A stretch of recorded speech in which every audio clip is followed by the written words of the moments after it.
একদমই ডাকিনি, একদম ডাকিনি। আমাদের যোগ্য শিক্ষক শিক্ষিকা অধিকার মঞ্চে একটা বিবৃতি দেখতে পাবেন না যেখানে বলা হয়েছে আমরা কোনো পলিটিক্যাল পার্টির লোককে ডেকেছি। বিজেপির যারা আছেন তারা এখানে আসছেন তো বলেছেন, তো আপনারা সবাই জানেন, বলেছেন পাশে আছি, আমরা কাজ করতে চাই তোমাদের জন্য, তোমাদের কথা বলেছি।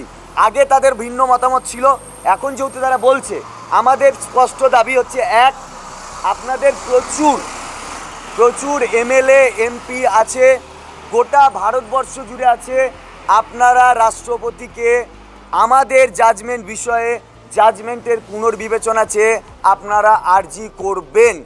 যদি এটা করেন আমরা আপনাকে আপনার ওই হোম ট্যাক্সটাকে মূল্যবান মনে করব এবং আপনাকে আউটস্ট্যান্ডিং দেবো। গেছিলাম এবং আমি ওদের প্রস্তাব দিয়েছি যে ওদের যে সুচিন্তিত মতামত, ওরা বিরোধী দলনেতা কোনো একটা দলের নয়, রাজ্যের সরকার এবং সরকারি দলের দ্বারা, সরকারি ব্যবস্থা দ্বারা আক্রান্ত সকলের প্রতিনিধি। অতএব তারা যদি সুনির্দিষ্ট প্রস্তাব দেয়, সেটা তো আমার হাতে নয়, আমি কথা বলে তাদের জানাবো। কিন্তু আমার কাছে কোনো প্রস্তাব আসেনি। সেদিন খোলা মঞ্চেই আমি তাদের প্রস্তাব দিয়েছিলাম যে আপনারা কী ধরনের সহযোগিতা চান বলবেন, যে ধরনের সহযোগিতা আমার বা আমাদের দ্বারা সম্ভব সেটা আমরা করব।